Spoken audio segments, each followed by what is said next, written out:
The sun was setting as I drove into the quaint town of Greenwood, a hidden gem tucked away in the heart of dense woodlands. After months of being cooped up in the city, the sight of the lush, expansive forests was a breath of fresh air. I was just a regular guy in his late 20s, looking for a fresh start away from the hustle and bustle of urban life.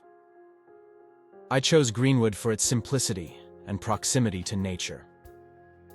As an amateur hiker and nature enthusiast, the idea of living near endless trails and unspoiled wilderness was irresistible. The town, with its rustic charm and friendly faces, seemed welcoming as I drove down the main street, lined with small shops and cafes. After settling into a modest rental cabin on the outskirts of town, I decided to take advantage of the remaining daylight. I grabbed my backpack, filled my water bottle, and set out for a quick hike in the nearby woods. The tranquility of the forest was palpable, with the sound of rustling leaves and distant bird calls. I followed a narrow trail that wound deeper into the woods, enjoying the solitude. As I ventured further, the canopy grew denser, and the light dimmed, casting long shadows across my path. It was then that I stumbled upon something unexpected and unsettling. A massive beehive nestled in the crook of an old oak tree. It wasn't like any hive I'd seen before. It was enormous, almost unnatural in size, with bees buzzing around it in a frenzied manner. A chill ran down my spine as I stood there, staring at the hive.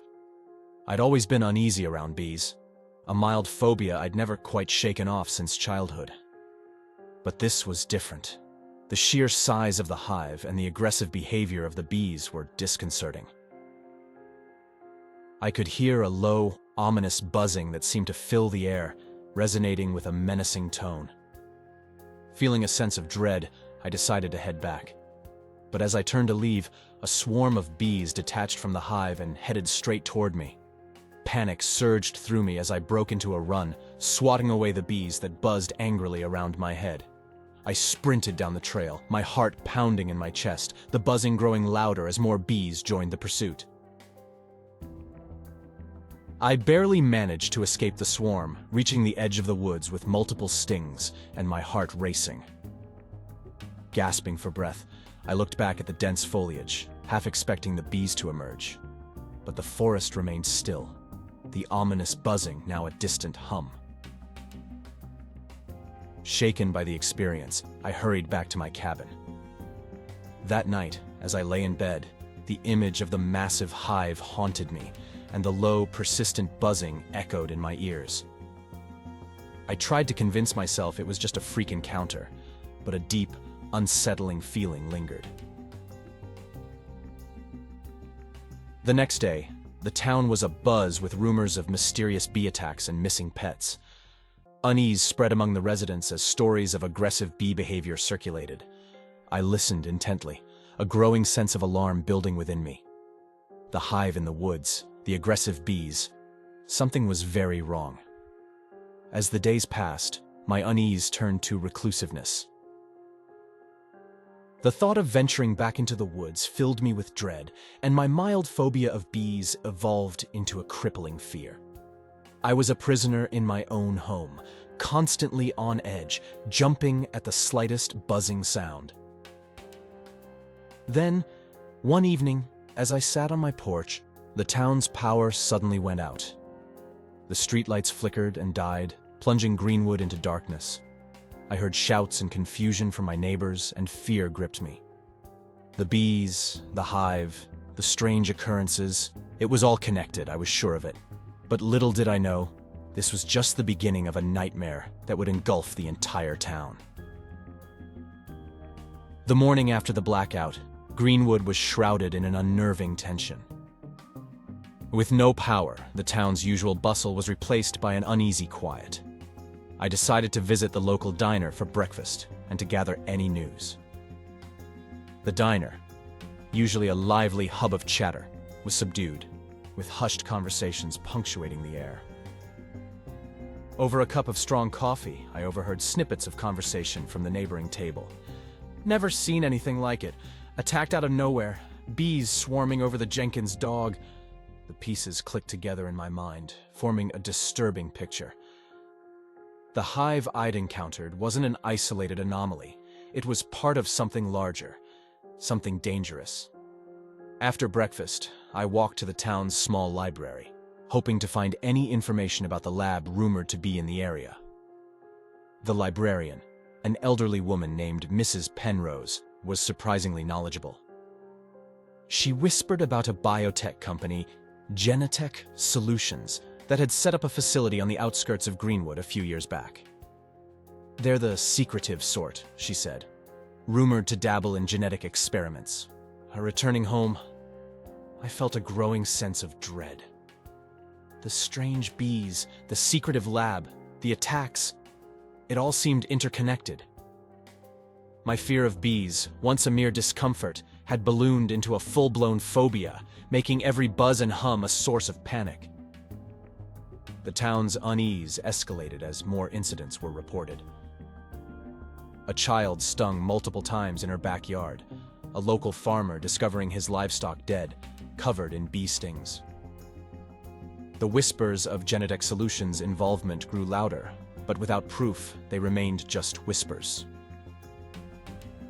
One afternoon, as I sat on my porch, I noticed a group of townspeople gathering in the street, their expressions a mix of fear and determination. They were planning to investigate the lab, seeking answers. My fear warred with my curiosity. Part of me wanted to join them, to face my fear head-on, but the thought of encountering those bees again made my stomach churn. That night, I lay in bed, restless. The town's phone lines and internet had been down since the blackout, cutting us off from the outside world. It felt like Greenwood was being slowly suffocated, trapped under a dark cloud of fear and uncertainty. Suddenly, a loud crash jolted me from my thoughts. I rushed to the window and saw a chaotic scene unfolding in the street. People were running, screaming. And then I saw them. The bees. A massive swarm, like a living, writhing cloud descending upon the town. In a panic, I barricaded myself inside, stuffing towels under doors and sealing windows. The buzzing outside was deafening, a relentless drone that filled the air. I cowered in the corner of my living room, my heart pounding, as the nightmare I'd feared took hold of Greenwood. The swarm raged outside for what felt like hours. When it finally receded, the town was eerily silent. I cautiously stepped outside, finding the streets deserted, with signs of the chaos left behind. Cars abandoned in the road, belongings dropped in haste, a child's bike lying on its side. The realization hit me like a punch to the gut. Greenwood was under siege, and we were on our own. The bees weren't just a nuisance. They were a threat to our very lives. And as the sun rose on a town gripped by fear, I knew that something had to be done. We had to find a way to fight back, to take back our home from the terror that buzzed in the shadows. In the wake of the swarm's assault, a heavy silence hung over Greenwood. The morning light did little to dispel the gloom that had settled over the town. Houses stood empty, their occupants either fled or too afraid to venture outside. I, too, felt the weight of fear, but I knew we couldn't live in the shadow of these bees forever. Gathering my courage, I joined a group of townspeople determined to uncover the truth about the bees. Among them was John, a former security guard at Genetech Solutions, who had grown increasingly suspicious of the company's activities. They were always too tight-lipped about their projects, he said, as we approached the outskirts of the facility. The lab was a stark, modern building, incongruous against the backdrop of the forest. It was eerily silent, with no signs of activity. The front door was unlocked, an ominous invitation. We stepped inside, our footsteps echoing in the empty halls. We found our way to the main lab, a large room filled with high-tech equipment and glass enclosures. Papers and files were scattered across the desks, left in a hurry. John led us to a secured file cabinet, which he pried open. Inside, we found what we were looking for: documents detailing experiments on bees, genetically modified to be more aggressive and resilient. The fools were playing with fire, John muttered, his face a mix of anger and disbelief. According to the files, the bees had been engineered for increased aggression as part of a defense project. But something had gone wrong, and the bees had escaped, multiplying rapidly in the wild. We left the lab with the documents, a heavy burden of knowledge on our shoulders. The bees were not just a natural menace, they were a man-made disaster. As we trekked back to Greenwood, we knew we had to warn the others and come up with a plan. But as we neared the town, we heard the unmistakable sound of buzzing. The bees were back, swarming in numbers greater than before. We broke into a run, desperate to reach the safety of the town. But the bees were faster. In a panic, we sought refuge in an abandoned cabin just off the trail. The windows were boarded up, and the door held fast against the swarm outside. We were trapped, but safe for the moment. Inside the dim cabin, we caught our breath. The sound of the bees like a dull roar against the walls. The documents lay on a dusty table, a testament to the hubris that had unleashed this terror upon Greenwood.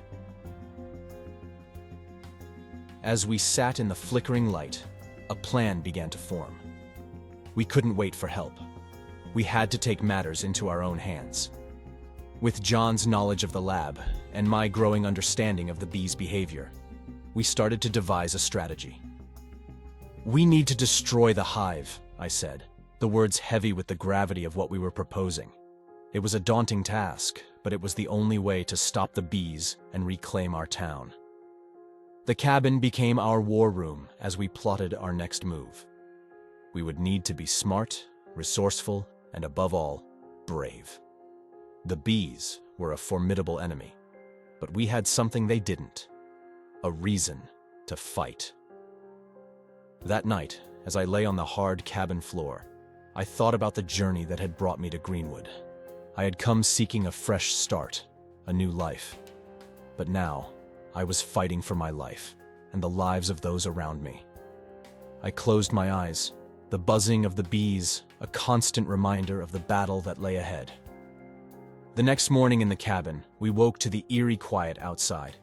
The bees had retreated, but the threat they posed loomed larger than ever. Huddled around a makeshift table, we pored over the documents from the lab, seeking any clue that could aid us in our fight. John pointed out the hive's probable location, deep in the woods near a clearing, based on the flight patterns he'd observed during his time at Genetech. "It's not just about destroying the hive," he said solemnly. "We need to ensure these genetically modified bees don't spread beyond Greenwood." Our plan was desperate but straightforward. We would create a series of smoke bombs to disorient the bees, giving us a chance to approach the hive. Then, using improvised flamethrowers, we would attempt to destroy it. The risk was immense, but doing nothing was a death sentence for the town. As we prepared, I felt a strange sense of resolve. My fear of bees, once paralyzing, had transformed into a fierce determination to protect Greenwood. We scavenged materials from the cabin and nearby sheds: old rags, fuel, lighter fluid, and metal pipes. Late in the afternoon, armed with our makeshift weapons and rudimentary protective gear, we set out for the hive. The woods felt different, charged with a tense energy as if nature itself was holding its breath. We moved cautiously, avoiding the areas where swarms were most active. As we neared the clearing, the ominous hum of the hive grew louder. The size of it was staggering, like something out of a nightmare. The bees swarmed in thick clouds, a relentless, buzzing mass. John lit the first smoke bomb, and thick, billowing clouds began to fill the air. The bees became disoriented, their organized swarms descending into chaos. Seizing the moment, we advanced towards the hive.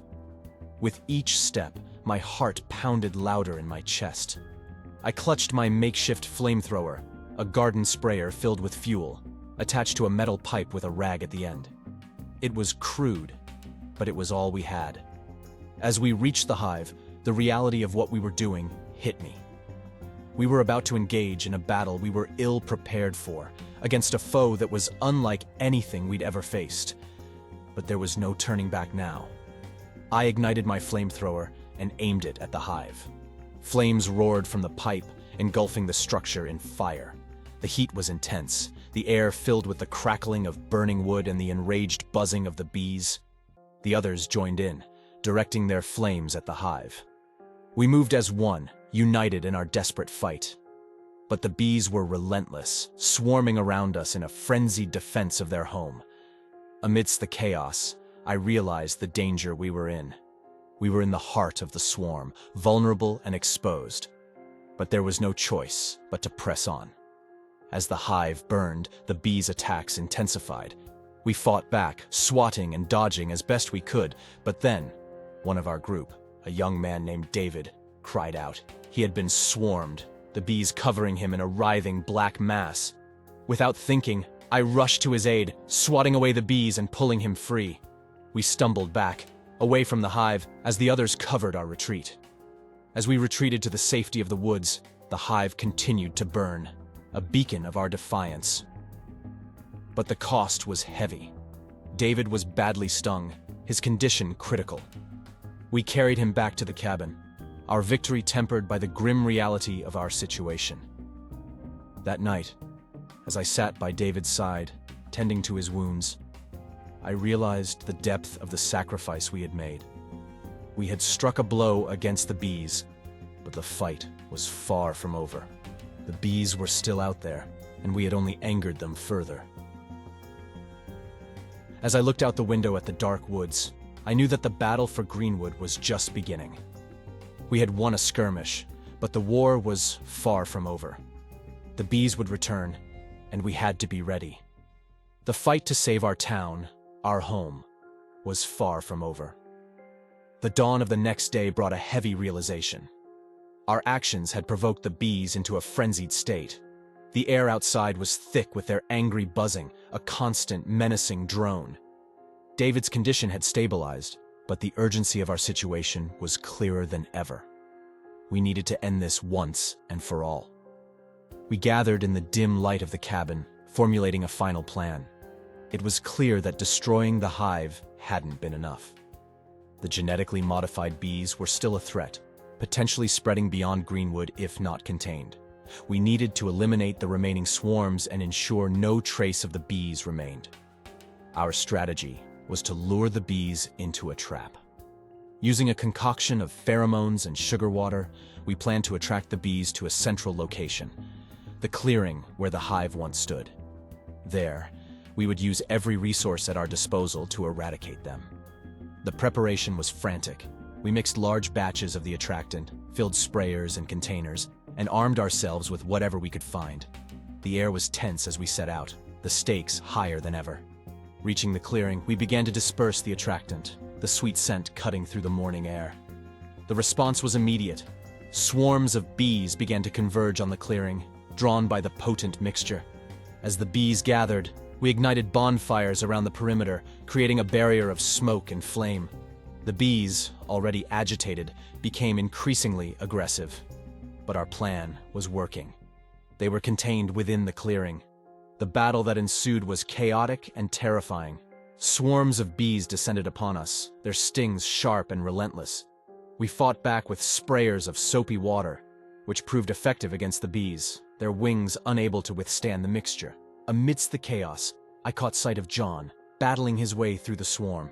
He moved with a purpose, heading towards a large fuel container we had placed in the center of the clearing. I realized his plan, to create an explosion that would decimate the remaining bees.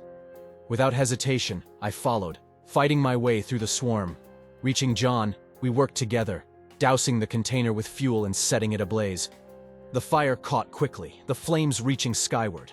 Then, with a deafening roar, the container exploded, sending a shockwave through the clearing. The force of the blast knocked us off our feet, the heat searing. As we stumbled to our feet, we saw the result. The swarm was decimated, the bees caught in the inferno. In the aftermath, the clearing was a scene of devastation. The bees were gone, their threat extinguished in the fire and smoke. We had won, but the victory was bittersweet. The cost had been high, and the scars of our battle would linger long after. As we made our way back to the town, the sense of relief was palpable. Greenwood had been saved, but the experience had changed us all. We had faced our fears, fought for our homes, and come out stronger. In the weeks that followed, the town slowly returned to normal. The power was restored, communications re-established. Life in Greenwood resumed, but the memory of the bees remained, a reminder of the fragility of our existence. As for me, my journey in Greenwood had come full circle. I had arrived seeking a fresh start, only to find myself fighting for my life. But in the end, I had found a sense of belonging, a community that had stood together against an unimaginable threat. I had faced my deepest fear and emerged victorious. As I sat on my porch, looking out at the peaceful woods, I knew that Greenwood was my home now. I had found my place in this small town. As I stood to walk inside my house, I heard a soft buzzing from under my porch.